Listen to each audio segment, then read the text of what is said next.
सहनावतु सहनौ भुनक्तु सह वीर्यं करवावहै तेजस्विनावधीतमस्तु मा विद्विषावहै।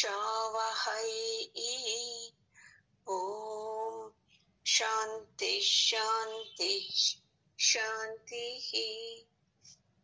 గురువు గారి పాదాలకు, జగద్గురు కృష్ణుని పాదాలకు నమస్కారం చేద్దామండి. ఈరోజు 50వ శ్లోకము.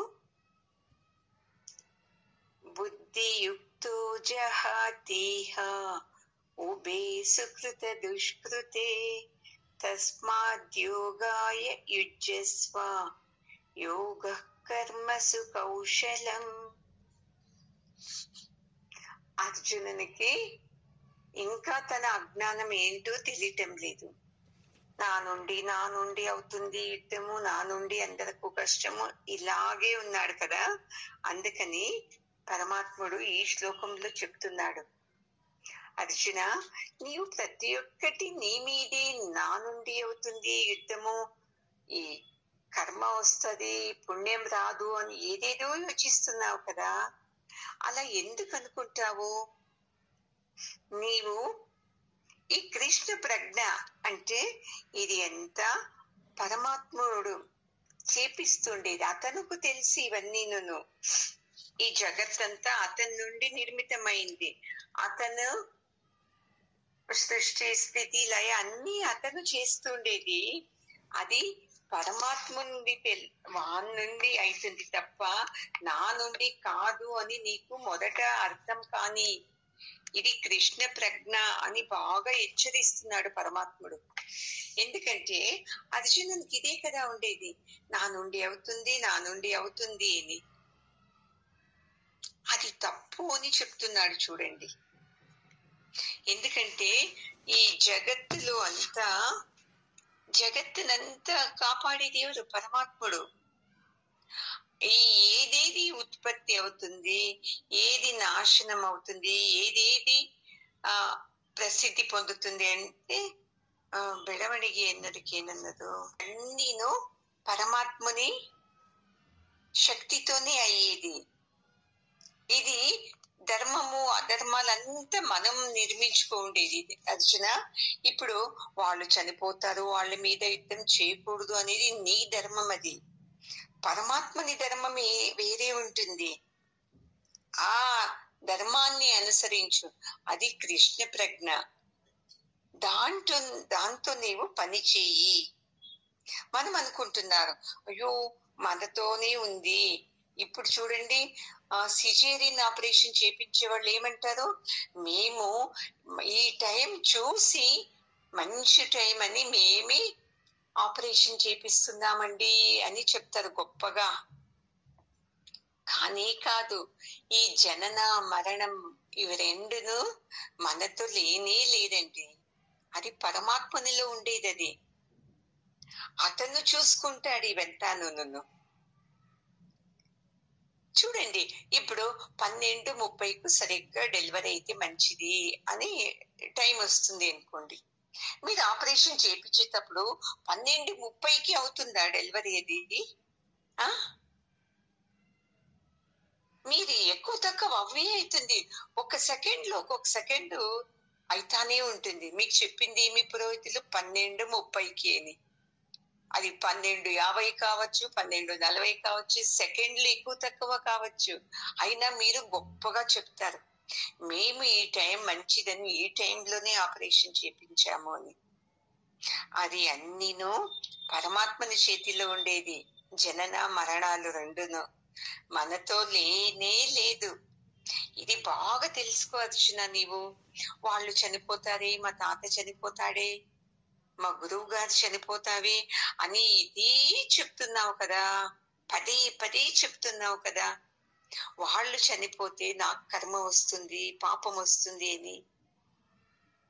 నీవు నాకు వస్తుంది పాప కర్మము అని నీ ధర్మాన్ని వదిలేసేసి పరమాత్మని ధర్మము, కృష్ణ ధర్మము ఏదుందో అది తెలుసుకుని నీవు నీ యుద్ధము చేయి అర్జున అని చెప్తున్నాడు. చూడండి, మనకు ఇది అర్థమే కాదు. చూడండి, నేను చెప్పినందున అయింది పని, నేను రమ్మన్నందుకు అయింది పని, నేను ఫోన్ చేసి చెప్పిన తర్వాత వాళ్ళు వచ్చారు అందుకే పని అయింది. అన్నిటికీ నేను నేను నా నుండి నేను చెప్పలేకుంటే వాళ్ళు ఏదేదో తెచ్చేసేవాళ్ళు. నేను చెప్పినందుకే ఇది మంచి తెచ్చారు అని ఎంత యుద్ధం చేస్తాం చూడండి మనం సంసారంలో. అర్జునుడు యుద్ధరంగంలో ఇలా కొట్టుమిట్టాడుతుంటే మనము సంసారంలో ఇలా కొట్లాడుతూనే ఉన్నాం. ఇంట్లో వాళ్ళందరితోనూ నా మాట వినండి, నేను కరెక్ట్గా ఉన్నాను, మీకు అసలు తెలీదు. ఇక్కడ అర్జునుడు దబాయిస్తున్నాడు కదా, ఏం పరమాత్మ నీకేం తెలుసు, ధర్మం తెలీదు నీకు, అధర్మం తెలీదు, ఇది ధర్మం అధర్మము అని. అలాగే సేమ్ మనమును నాకు ఎక్కువ తెలివి ఉంది అని మనము ఇలా ఆల్రెడీ చేస్తూనే ఉంటాము. ఎప్పటికీ గెలవలేం చూడండి ఇలా సంసారంలో. నా నుండి ఇలా అవుతుంది అని. ఎవరైతే ఆ పరమాత్మని నమ్మీదంతా పరమాత్ముడు చేసేది, పరమాత్ముడు ఎలా ఆజ్ఞ ఇస్తాడో అలా అవుతుంది అనుకునే వాళ్ళు మాత్రము ఈ సుకృత ఫలాలు దుష్కృత ఫలాలు అంటే మంచి కర్మలు పాప కర్మలు, ఇప్పుడు అన్నాడు కదా అర్జునుడు, పాపకర్మం వస్తుంది నాకు కృష్ణ వీళ్ళని చెప్పామంటే అని. అందుకు ఈ శ్లోకంలో చెప్తున్నాడు, నీవు భక్తితో నువ్వు ఏదే పని చెయ్యి నీవు అర్జున, నీకు ఈ పాప ఫలాలు పుణ్య ఫలాలు ఏది నీకు అంటదు. చూడండి, మనము ఇప్పుడు ఇదే భయపడుకొని ఉన్నాం జీవితంలో. అయ్యో ఇలా చేస్తున్నాను అలా అవుతుందేమో, ఇలా చేస్తున్నాను ఇలా అవుతుందేమో అని. నీవు పరమాత్మని నమ్ము, ఎందుకంటే అతను ఆజ్ఞతో ఇవన్నీ జరిగేది. పరమాత్మ నీ ఆజ్ఞతో జరిగేది ఇవన్నీ, నేను చేస్తున్నాను అంతే, నాకు తప్ప నాకేమీ తెలీదు అని చెయ్యి. నీవు ఈ పుణ్య పాపాల నుండి విముక్తి పొందుతావు అర్జున. అందుకని నీవు ఏం భయపడుకోకుండా యుద్ధం చెయ్యి. ఇదే చూడండి, మనం చేసే కర్మల్లో చాలా కుశలతగా పని చేసేది ఏంటి, ఇదేనే అండి. ప్రతి ఒక్కటి పరమాత్మని ఇచ్చతో జరుగుతుంది, నాదేం లేదు అని చేసావంటే నీకు పుణ్యము రాదు. వాళ్ళని చంపామే అని ఆ పాపం కూడా నీకు రాదు అర్జున. ఇలా నీవు అత్యంత విచారవంతంగా యోచిస్తూ నీవు యుద్ధం చెయ్యి, నీకు ఏమి జరగదు అని చెప్తున్నాడండి. మనం ఏం చేస్తాము, నా నుండి అవుతుంది అని ఎలా ఎగిరి పడుతూ ఉంటాం మనము. అయితే జ్ఞాని ఎలా అంటాడు అంటే, ప్రతి ఒక్కటి ఆ పరమాత్మ నుండి అవుతుంది అని అతను ఎగరడు. తెలుసు అతనికి నా నుండి ఏది చేసే కాదు, ప్రతి ఒక్కటి పరమాత్మని శక్తితో అని. అందుకని అతను అహంకారంతో మిడిసిపడడు. మనం ఏం చేస్తాము, అహంకారంతో మిడిసి పడతాము, ఎగరేస్తామంట. ఇంత బాగా చెప్తున్నారు. ఎందుకంటే నేను చేస్తున్నాను, నా నుండి అవుతుంది, నేను ఎన్నెన్నో ఐడియాలు చేశాను అని మనం చేస్తున్నాము. అందుకే మనము ఎగిరుతాము, మళ్ళీ పడతాము కిందికు. ఒక ఏదో సక్సెస్ చిన్నగా అయిపోతే ఎవరన్నా ఏమండి ఎంత బాగా అయింది వంట అంటే, ఎంత బాగా చేశారు అంటే, అబ్బో ఎంత ఖుషీతో నాకు చాలా అనుభవం అండి అని చెప్పేస్తాం. ఎవరో ఒకరు అంత నచ్చలేదండి అని వెంటనే మళ్ళీ కింది పడిపోతాము. ఇలా అనేసారే నన్ను, ఇలా అనేసారే, ఎంత భక్తితో ఎంత ప్రేమతో చేశాను నేను, నన్ను అనొచ్చిన వాళ్ళు ఈ మాట అని. అయితే జ్ఞాని ఏమంటాడు, చాలా పొగుడుతూ మాట్లాడినాను. ఇదంతా పరమాత్ముని శక్తితో అయిందండి. నేనేం లేదు, నేను ఊరికి నిమిత్త మాత్రమే అని అంటాడు. లేదండి ఇదేం బాగలేదు అంటే, అవునా అండి, ఇంకొకరు బాగా చేస్తాను, నేనంతా పరమాత్మని తెలుసుకొని చేశాను, అయినా ఎందుకు ఇలా అయింది, పర్లేదండి నేను ఇంకో తుది తిద్దుకుంటాను అని 2 పనులకు పరమాత్మనికి అటాచ్ చేస్తాడు చూడండి. అందుకని వాడు ఖుషీగాను అహంకారం పడడు, వాళ్ళు దెప్పినాను బాధపడడు. పరమాత్ముడు ఎలా నాతో చేయిస్తున్నాడో అలా నేను చేశాను అంతే తప్ప నాది ఏమి లేదండి అనేస్తాడు చూడండి. ఈ స్థితి రావాలి చూడు అర్జున నీకు. యుద్ధము నేను చేయటం లేదు, పరమాత్ముడు నాతో చేపిస్తున్నాడు. ఇప్పుడు మొదటి చెప్పేశాను నేను, వాళ్ళందరూ చనిపోయేశారు మొదటేనే. ఇప్పుడు నిమిత్త మాత్రం, ఓ యుద్ధంలో ఇలాంటి వాళ్లతో చంపబడాలి అని ఉంది, అందుకే వాళ్ళు యుద్ధానికి వచ్చింది నీ మీద, అంతే తప్ప నీవే వెళ్ళి వాళ్ళ మీద యుద్ధం చేస్తాను అని చెప్పలేదు కదా. ఇలా ప్రజ్ఞతో మనం చేయాలి చూడండి. అయితే ఇది చాలా కష్టం. అది ఒక తూరు ఏమన్నా మన మనసులోకి వచ్చింది అనుకోండి, ఇంకా మన ప్రతి ఒక్క పనిని కూడా ఇలా కుశలతగా చేసేకి వచ్చేస్తారు చూడండి. మనకు పరమాత్మని ఇచ్చతో నేను చేస్తున్నాను, వాడు చెప్పినట్టు చేస్తున్నాను అని అనుకున్నారో, మనకు పుణ్య పాపము ఏమి కూడా టచ్ కాకోకుండా మనం చేస్తాం చూడండి. మనం అంటాము, ఇప్పుడు గుడికి వెళ్తాం అనుకోండి, ఎన్ని పూలు తీసుకుని వెళ్ళాను, అయ్యో అందరి పూలల కన్నా నా మాల ఎంత బాగుంది అని పెడతాము. ఒక్క క్షణం యోచిస్తామా, అయ్యో ఆ పూలు ప్రసాదించింది ఈ మాను, ఎంత ఈ మాను నుండి నాకు పూలు వచ్చింది అని. ఆ మానుకు ఆ పరమాత్మని చైతన్య శక్తితో ఇంత అందమైన పూలు ఇచ్చేకొచ్చింది ఇలా అననేనము. మా ఆయనకి చెప్పి ఇంత డబ్బులు ఇచ్చి ఎంత ఫ్రెష్ పూలు తెప్పించాను నేను అనేస్తాము చూడండి. అక్కడే మనకు వచ్చేస్తుంది పాపము. అందుకే నేను చెప్పాను మీకు, మీరు ఏది పని చేయండి దానికి పరమాత్మని అటాచ్ చేసుకోండి.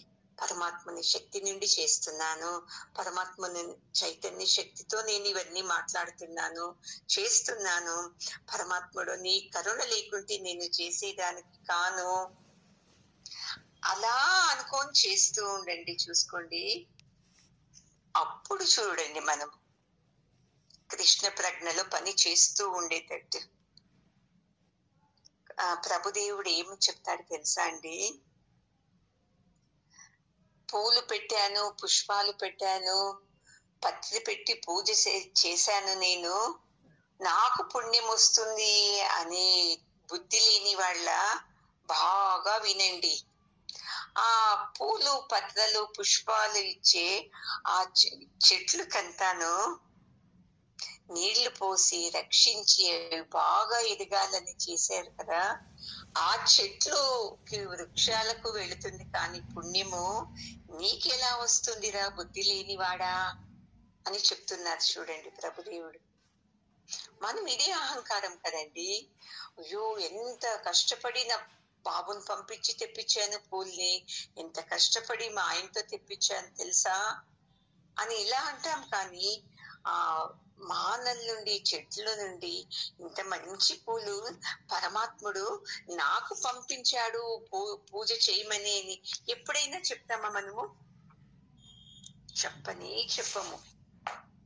ఎందుకంటే అర్జునులాగా అహంకారము, నేనే చేయాలా యుద్ధము, నీకు తెలీదు పుణ్యము పాపం వస్తుంది, నీకు ఎందుకు అర్థమైతా లేదు అని. అందుకే పరమాత్ముడు ఎంత బాగా చెప్తున్నాడు చూడండి. చూడు, నేను పూజ చేస్తున్నాను అని పూజ చేస్తారు కదా, ఆ పూజ మందిరం అంతా శుద్ధి చేసేటప్పుడు కళ్ళకి కనిపించేటటువంటి సూక్ష్మ క్రిములు ఎన్ని చనిపోతాయి. దేవుని ఇంట్లో దీపం వెలిగించేటప్పుడు ఎన్ని చిన్న చిన్న క్రిములు చనిపోతాయి. ఆ పూలు తెచ్చి పెడతారు దేవునికి, ఆ పూల లోపల ఎన్ని చిన్న చిన్న క్రిములు ఉంటుంది. అలాంటి క్రిములు ఉండే పూలను పెడితే మనకు పుణ్యం వస్తుందా? ఇలా అర్జున, నీవు ఏదే పని చెయ్యి, దాంట్లో పుణ్యము పాపము రెండూ ఉంటాది. ఎందుకంటే నువ్వు యుద్ధం చేస్తే పాపం పాపం అంటున్నావు, అది తప్పు. పుణ్యము పాపము రెండూ ఉంటాది. ఇలా యోచించి నీవు యుద్ధం చెయ్యి అని చెప్తున్నాడండి. అందుకే పంచయజ్ఞాలు అని చెప్తారు. నేను మీకు చెప్పానో లేదో తెలీదు. పొద్దున్నే లేచిన వెంటనే ఏది ఇంకా కళ్ళు విప్పుతామంతే, చేతులు కాళ్ళు కడుక్కోము, ఏది లేదు, పడుకొని ఉంటాము. పడుకున్నప్పుడే పంచయజ్ఞాలు చేయాలి. చూడండి, ఏది పంచయజ్ఞాలు? ఇప్పుడు మనము ఈ భూమికి రావాలంటే ఆ పరమాత్మని కృపతోనే కదండి వచ్చాము. ఆ పరమాత్మనికి కృతజ్ఞతలు చెప్పాలి. మొదట యజ్ఞము. రెండో యజ్ఞము ఇది దైవ యజ్ఞం. రెండో యజ్ఞము భూత యజ్ఞము. పంచభూతాలకు కృతజ్ఞత చెప్పాలి. నమస్కారాలు, మీ దయతో నేను చల్లగా ఉండాను అని చెప్పి. మళ్ళీ పితృయజ్ఞము. అమ్మా నాన్న కృపతో నేను జన్మించాను, వాళ్ళ దయతో నేను పుట్టాను, ఇవన్నీ తెలుసుకుంటున్నాను, అమ్మా నాన్న రుణం తీర్చుకోలేము అని పితృయజ్ఞం చేయాలి. మళ్ళీ ఋషి యజ్ఞము. ఇవన్నీ నాకు తెలుసుకోవాలంటే ఈ గురువులు జ్ఞానమే కదా ముఖ్యము అని అందరూ, మీకు ఎంతమంది గురువులు ఉన్నారో వాళ్ళందరికీ నమస్కారం చేసుకోవాలి. మళ్ళీ ఈ ప్రకృతిలో ఉన్నామంటే ఈ భూతాలన్నీ మనకు సహకారం చేయాలి కదండి. ఇప్పుడు చూడండి, మీరు సత్సంగం వినాలన్నా, నేను చెప్పాలన్నా, ఈ సిగ్నల్స్ ఉండాలన్నా, లేదంటే ఎక్కడవుతుంది ఇది? నా మాట మీకు వినపడదు, మీ మాట నాకు వినపడదు. మళ్ళీ నేనుంటే చాలదు, నాకు ఈ గ్రంథాలు ఉండాలి. మళ్ళీ ఈ గ్రంథము నాకు అర్థం కాదు, గురువు ఉండాలి కదా నాకు అర్థమయ్యేకు. ఆ గురువుకి ఏది చెప్పారు? ఇలా వెళితే పరమాత్ముడే ఈ శాస్త్రాలన్నీ ఉపదేశించింది కదండి. అందరికీ కృతజ్ఞత చెప్పాలి. ఇలా పంచయజ్ఞలు చేయాలి మనము రోజును. భూమిని శుద్ధంగా ఉంచటము అది ఒక యజ్ఞము. మళ్ళీ నీళ్లు ఎంత కావాలో అంతే వాడకం, అది ఒక యజ్ఞము. ఇంట్లో విద్యుత్ శక్తిని ఎంత వాడాలో అంతే వాడాలి, ఇది ఒక యజ్ఞము. ఇవి చేయం మనము. ఇల్లంతా గలీజుగా పెట్టుకుంటాము, ఎలా అంటే అలా చేసేస్తాము. ఇలా చేసామంటే చూసుకోండి, మనం ఏమి పూజ చేయక్కర్నే లేదు. ఈ పంచయజ్ఞాలే చాలు. ప్రకృతికి, పరమాత్మునికి, ఋషులకు, మన తల్లిదండ్రులకు అందరికీ కృతజ్ఞతలు చెప్తాం కదా. దేనికన్నా పెద్ద పూజ లేనే లేదు అని చెప్తారని చూడండి. చూడండి, ఇప్పుడు మనం భోంచేస్తాము, ఏమి లోపల అదేనే జీర్ణం అవుతుందా? డైజెషన్ అవుతుందా? ఆ డైజెషన్ అయింది గ్లూకోజ్ గా పరివర్తన అవుతుందా? శక్తిగా మన దేహాలకు అంతా వెళ్ళాలంటే ఏది? మన లోపల అన్ని అంగాంగాలు యజ్ఞ రూపంలో పనిచేస్తుంది చూడండి. అవన్నీ యజ్ఞ రూపంలో పనిచేస్తుంది. అయితే మనం మాత్రము నేను చేశాను అని అర్జునునిలాగా అహంకారం పడుతూ ఉంటాం చూడండి. అందుకే పరమాత్ముడు, నీవు నేను చేస్తున్నాను అనుకోకు, కృష్ణ ప్రజ్ఞతో చెయ్యి. ఇవంతా పరమాత్ముడి నిశ్చితం. మొదటే ఇలా ఉండాలి అని. ఈ జ్ఞానంతో నువ్వు చెయ్యి అని పదే పదే చెప్తున్నాడు చూడండి. అయితే అర్థమవుతుందా? కాదు. ఇప్పుడు పెళ్లి చేస్తాము, అయ్యో ఎంత మంచోడండి మీ అల్లుడు అంటే, అవునండి అలా వెతికాము, ఇలా దొరికారండి, ఎన్ని పూజలు చేశాను పరమాత్మ దయతో అనేసి. అయినాను చాలా కష్టం పడ్డామండి, ఎంత వెతికి తెచ్చాము అంటాడు. ఏదో అల్లుడు బాగలేదు అనుకో, ఏమనేస్తారు? అయ్యయ్యో పరమాత్మనికి కరుణనే లేదండి, ఎన్ని పూజలు చేసినా ఇలాంటి అల్లుడు ఇచ్చేశాడు అని అలా దొబ్బేసేస్తాము.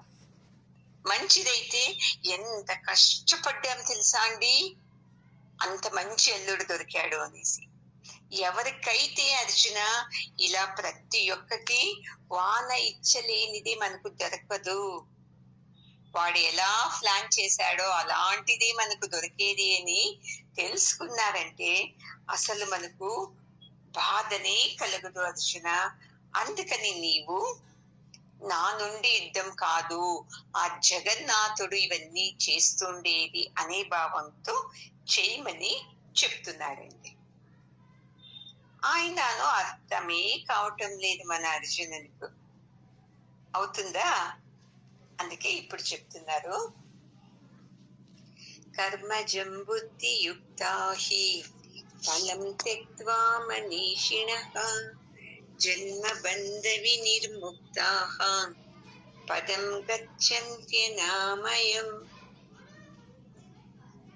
ఎవరైతే అర్జున ఇలా పనులన్నీ భక్తితో చేస్తూ ఉంటారు చూడు, వాళ్ళు ఈ కర్మ ఫలం నుండి ముక్తులైతారు. ఎందుకు? ఇప్పుడు మనం పూజ చేసేది పుణ్యం రాని అని. ఆ పుణ్యం ఎన్ని రోజులు ఉంటారండి? కొద్ది రోజులు ఉంటది, మళ్ళీ కష్టాలే శురువవుతుంది. అది కష్టాల్లోనూ అంతే. అయ్యో ఈ కష్టం వద్దు వద్దు వద్దు అంటాము. ఎందుకు వద్దు? నువ్వు చేసిన పనులకు నువ్వు అనుభవించాల్సిందే కదా. నిన్న ఒకరు అన్నారు, ఎందుకు ఇలా అవుతుంది ఏమో అర్థమే కాదు అని. సత్సంగం వాళ్ళే, ఎందుకు అవుతుంది? ఎప్పుడో ఏదో చేశాము, ఇప్పుడు మనం అనుభవిస్తున్నాం అంతే. ఎంత అర్థమై కాదు నాకు అంటే, ఎందుకు అర్థం కాదు? మనము ఈ జన్మలో చేసి ఉండకపోవచ్చు తప్పులు, ఎన్ని చేసి ఉండము ఎన్నెన్నో జన్మల్లో, అది మనకి వస్తుంది కదా. బాగా తెలుసుకోండి, మీది కాని పుణ్యము మీది కాని పాపము మీకు రాకుండా వేరే వాళ్ళది రానే రాదు, మీది మాత్రం మీకు ఖచ్చితంగా మీకు వస్తుంది. మీ పుణ్యము మీ పాపము ఎవరికూ వెళ్ళదు. మళ్ళీ వేరే వాళ్ళ పుణ్యము పాపము మీకు రానే రాదు. చూడండి, మీ పుణ్యమే మీకు వచ్చేది, మీ కర్మనే మీకు వచ్చేది తప్ప వేరే వాళ్ళది రానే రాదు. వాళ్ళ నుండి నాకు ఇలా అయింది, వీళ్ళ నుండి ఇలా అయింది, వాళ్ళ నుండి ఇలా అయింది, ఎన్ని లేవండి మనలో. వాళ్ళ నుండి ఇలా అయింది అంటే ఏదో జన్మలో నా నుండి వేరే వాళ్ళకి ఇలా అయింటుంది, దాని ఫలాన్ని ఇప్పుడు అనుభవిస్తున్నాను. అర్జున, ఇలా అర్థం చేసుకో. నేను ఎంత మంచివాణ్ణి, నా మీద యుద్ధానికి వస్తున్నారే వాళ్ళు అంటున్నావు కదా. నీవు ఏదో చేసింటావు ఒకప్పుడు, ధర్మంగా ఉండే వాళ్ళ మీద నువ్వు అన్యాయంగా వెళ్ళి ఉండొచ్చు కదా. అలాగే ఇప్పుడు నువ్వు అంటున్నావు, మేమింత ధర్మవంతులమే, మా మీద ఎవరు వస్తారు యుద్ధానికి, వాళ్ళకు బుద్ధి ఉందా లేదా అని. ఇలా ఎందుకు అర్థం చేసుకోకూడదు కదండి? ఇలా అర్థం కాదు మనకు. వేరే వాళ్లకు కష్టం వచ్చినప్పుడు ఈజీగా చెప్పేస్తాం మనము, ఏదో అనుభవించాలండి, మీ ప్రారంభంలో ఉంది, అనుభవించాల్సిందే. అయితే మీకు వచ్చినప్పుడు నా ప్రారంభంలో ఉంది, అనుభవించాలి నేను అంటారా? ఏం తప్పు చేశాను, నాకెందుకు ఈ శిక్ష, పరమాత్మనికి కళ్ళు లేవా అని ఇలా అంటాం. అందుకే అర్జున, ఎవరైతే పరమాత్మని మీద దృఢ భక్తి పెట్టుకుని ఎవరు చేస్తారో వాళ్ళు ఇలాంటి సుకృత పనులు దుష్కృత పనులు ఏది చేసినానో ఆ కర్మ ఫలం నుండి వాళ్ళు ముక్తులవుతారు. వాళ్ళు మాత్రము ఈ జనన మరణ చక్రాల నుండి బయటికి వస్తారు. మళ్ళీ మనలాంటి సంసారులంతా మళ్ళీ పునరపి జననం పునరపి మరణం వెళుతూనే ఉంటాము, వస్తూనే ఉంటాము. ఇది ప్రతి జన్మలో వాళ్ళ నుండి ఇలా, నా నుండి ఇలా, నేను చేశాను మంచి పని, వాళ్ళు చేశారు చెడ్డ పని అని పరమాత్మని వదిలేసి ఇదన్నీ నేనే చేస్తున్నాను అనే అహంకారంతోనే మనము చేస్తూ వెళుతూ ఉంటాము. అందుకే మనకు ఈ జన్మలు, కర్మాలు, పుణ్యలు, పాపాలు. అందుకే చెప్తారు ఋషులు, ఎవరైతే ఈ సత్సంగం తెలుసుకున్న తర్వాత కామ క్రోధాలకి బానిసలు కాకూడదు. చూడండి, కామ క్రోధాల నుండి పనులు చేయకూడదు మనము. అది పాపం వచ్చేస్తుంది. ఇంతకు ముందు ఎలా చేసినా పర్లేదు, మనకు తెలియదు కదండి ఎలా చేయాలి, నేను ఎలా ఉండాలి అని.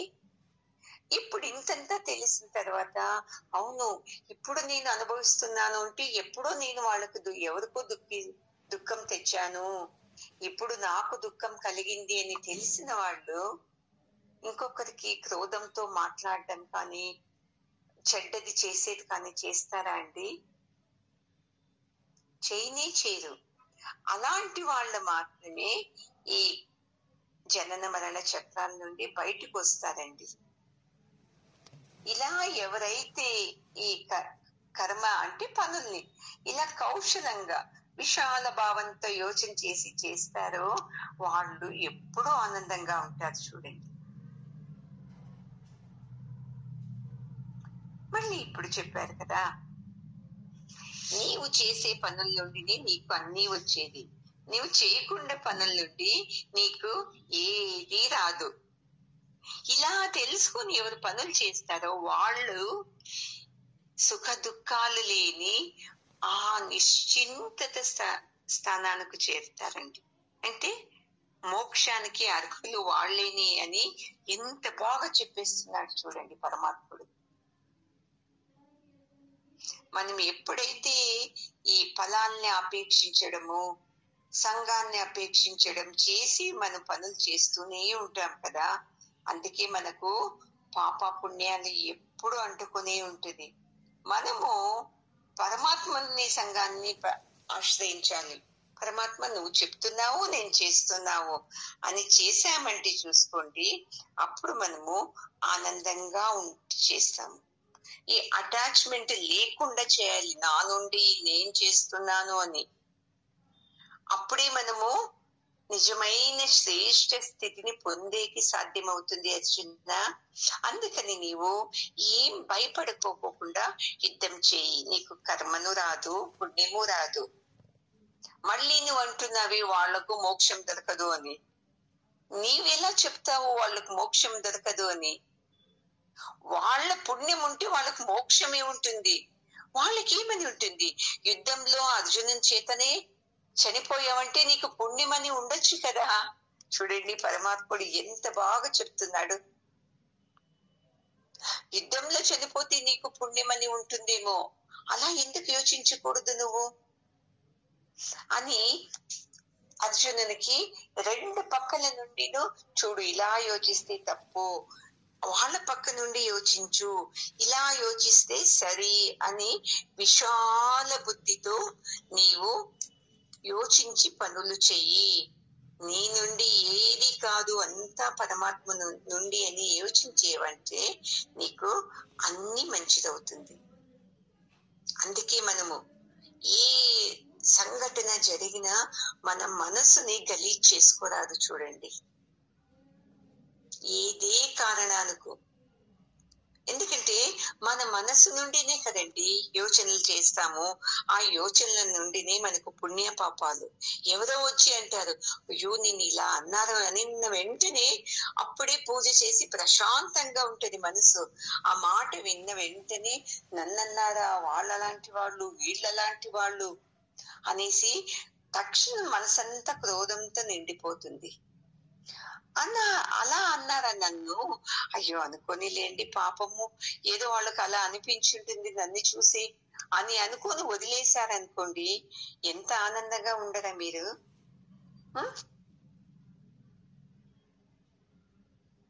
ఇలా మనం ఏం చేయాలండి, మనసుని విశాలంగా చేసుకోవాలి. అలకావతి పట్టణం అని ఉంటారండి, అక్కడ శివ భక్తుడు కుబేరుడు కదండి, అతను రోజు ఇన్ని పూలతో శివుణ్ణి పుష్పిస్తూ ఉంటాడు. ఆ పూలలన్నీ తెచ్చేది యక్ష అని ఒకడుంటాడు, అతని పని. ఒక తూరి యక్షుడు పూలు పీకేటప్పుడు ఏమైపోతుంది, అతనికి ఇంటి విచారాలు జ్ఞాపకం. నా భార్య ఏం చేస్తుండొచ్చు, అయ్యో నేను ఇక్కడ పని చేస్తున్నాను, పాపం తను ఏం చేస్తుందో అని ఆ యోచనలో పూల జత లోపల ఇంకా చిన్న చిన్న మొగ్గులు ఉంటుంది, దాన్ని కూడా తెచ్చేస్తాడండి. ఆ మొగ్గులు తెచ్చినప్పుడు దాంట్లో ఏముంటుంది, దుంబిలు ఉంటది. దుంబిని ఏనంటారమ్మా, ఆ దుంబిలు ఆ మొగ్గుల్లో చేరుకొనేసి ఉంటుంది. కుబేరుడు ఏం చేస్తాడు, అన్ని పూలతోనూ అర్చన చేస్తాడు కదా, అలాగే ఈ మొగ్గుల్ని అర్పించేటప్పుడు దాంట్లో నుండి అది వచ్చేస్తుంది పురుగు. అప్పుడు కోపం వచ్చేసేస్తుంది శివునికి. నీవు 2 జన్మలో భూలోకంలో మనిషిగా పుట్టిరమ్మని శాపం ఇచ్చేస్తాడు. చూడండి ఎలా చేసింది అతను. నేను చేస్తున్నాను పూలతో అర్చన, ఎన్ని విధమైన పూలతో నేను అర్చిస్తున్నాను అని తను చేశాడు. తెలియకోకుండానే దాంట్లో ఆ పుష్పంలో ఆ దుమ్మి వచ్చేసి తుమ్మిద అంటారు చూడండి, తుమ్మిద వచ్చేసింది. అది ఆ 9ని కూడా అర్చన చేసేస్తాడు శివునికి. సరేనా ఇది? అందుకే మనం పనులు ప్రారంభించే ముందేనే పరమాత్మని వేడుకోవాలి. నాకు తెలియదు పరమాత్మ, నీవు ఎలా ఆజ్ఞ ఇస్తున్నావో అలా నేను చేస్తున్నాను స్వామి, నీ శక్తితో అని చేసే అర్చన నీవు కూడా యుద్ధము, నీకు కూడా ఏది దోషాలు అంటవో అని చెప్తున్నాడండి. ఇలా మనము అది అర్జునునికి కాదు చెప్పటము, మనకందరికీ చెప్తున్నాడు పరమాత్ముడు అని ఇలా మనం అర్థం చేసుకోవాలండి. అప్పుడే మన చిత్త శుద్ధి అవుతుంది. అవు కదా, మేము ఇలానే చేస్తుంటివి కదా, కరెక్ట్, ఇలా చేయకూడదు కదా అని. అందుకే ఇప్పుడు మీకు ఈ గురువు ఒక బీజం వేస్తున్నాడు, జ్ఞాన బీజం మీ లోపల, ఈ సత్సంగం బీజము. అది ముందు ఒక 5వ జన్మలో కావచ్చు, మీ పుణ్యం కొద్ది మీకు ఈ జన్మలోనే కావచ్చు, ఆ బీజం ఏమవుతుంది, చిన్న మొలకలాగా మొలకెత్తుతుంది, పెద్ద చెట్టు అవుతుంది. అంటే జ్ఞానం ఎక్కువ అవుతుంది. జ్ఞానం అనే ఈ సత్సంగాన్ని మీలో వేసినప్పుడు అదే రావాలి కదా మీ మనసులో. ఎప్పుడైతే ఈ జ్ఞానం వింటూ వింటూ వింటూ సత్సంగం వింటూ వింటూ మీకు చిత్త చాంచల్యం వెళ్ళిపోతుంది, నేను చేస్తున్నానని వెళ్ళిపోతుంది, పరమాత్ముడు నాతో చేపిస్తున్నాడు అనేది వచ్చేస్తుంది. అందుకనే చెప్తారు, ఈ భవసాగరాన్ని దాటలా అన్నాను, ఈ భవబంధనాలు అన్ని వెళ్ళాలి అన్నాను, ఈ జ్ఞానం ఇచ్చి గురువా నాలో ఉండు నీవు. ఎందుకుండాలి జ్ఞానం ఇచ్చి గురువు మన లోపల? లేదు అంటే ఈ కామ క్రోధాలోని రాక్షసులు ఏం చేస్తారు, నా బుద్ధిని చెడిపేస్తారు. అప్పుడేమైతుంది, మీరు పెట్టి ఈ జ్ఞానం అనే ఆ మొలక సరిగ్గా రాదు. ఎంత బాగా చెప్తున్నాడు చూడండి ఒక భక్తుడు. అందుకే పరమాత్మ గురువు ఈ జ్ఞాన బీజాన్ని ఇస్తున్నావు కదా, అలాగే నాలో గట్టిగా నిలబడుకోవాలి ఈ జ్ఞానము. అలాగే ఈ జ్ఞానం నిలబడుకోవాలంటే కామక్రోధాలనే రాక్షసులు వచ్చి ఈ తోటని పాడు చేయకోకుండా ఉండాలి. అలా నాకు శిక్షణ ఇవ్వు. ఎంత బాగా అడుగుతున్నారు చూడండి శిష్యులు, మాలో చెడ్డ గుణాలని నాశనం చెయ్యి నీవు. ఎందుకంటే ఇప్పుడు చెట్లన్నీ బాగా వేసాము, మనం పూలు బాగా వస్తుంది, ఆ టైంలో మనము కాంపౌండ్ బాగుండాలి కదా. లేదు కాంపౌండ్ ఊరికి ఏదో చిన్నది ఏదో ఒక చీర చుట్టాము అంటే అవి ఏదో వచ్చి చింపేయచ్చు కదా. అప్పుడు ఏమైతుంది, ఆ చినిగిపోయిన దాంట్లోపల వచ్చి పక్షులు ఏదో వచ్చి అన్ని వేసేస్తారు కదా. అందుకే ఈ జ్ఞానము నాలో దృఢంగా నిలబడాలి, పెద్ద పెద్ద మాను కావాలి అంటే ఈ కామక్రోధాలనే దొంగలు నాలోకి రాకూడదు. అది చూడండి, చెట్టు పెద్దదైన తర్వాత మీరు దానికి కాంపౌండ్ వేయక్కర్లేదు, ఏ పశువులు రాదు కదండి. కావలసి ఆ పశువుల్ని గొంతుకు తాడు వేసి ఆ మాను కట్టేయచ్చు. అప్పుడు ఆ మాన్ని ఏది చేసేకి సాధ్యం లేదు. అందుకే ఈ జ్ఞానము నాలో దృఢంగా నిలబడే వరకును ఇలాంటి అడ్డంకులు రాకోకుండా నన్ను కాపాడు గురుదేవా అని ఒక శిష్యుడు వేడుకుంటున్నాడు చూడండి. అప్పుడు ఈ జ్ఞానం మనలో వచ్చిందంటే మనకేమైతుంది తెలుసా? ఈ వక్ర బుద్ధులు, రాగ ద్వేష కోపాలు, అసూయలు, దుఃఖాలు, ఇవన్నీ వక్ర బుద్ధులు, వక్రం కళ్ళు, ఇవన్నీ సంసారానికి కళ్ళు ఇవన్నీను కదండి. ఇవే కదా ఉండేది ఈ సంసారంలో. రాగం అనే కన్ను, ద్వేషం అనే కన్ను, అసూయ అనే కన్ను,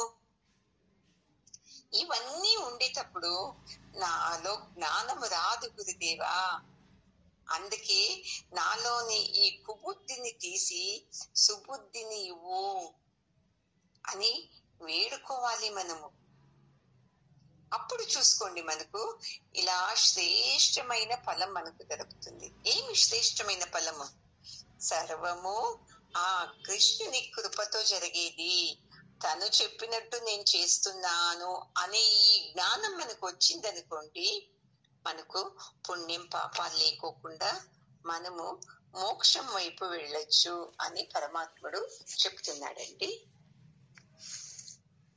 ఓం పూర్ణమదః పూర్ణమిదం పూర్ణాత్ పూర్ణముదచ్యతే పూర్ణస్య పూర్ణమాదాయ పూర్ణమేవావశిష్యతే.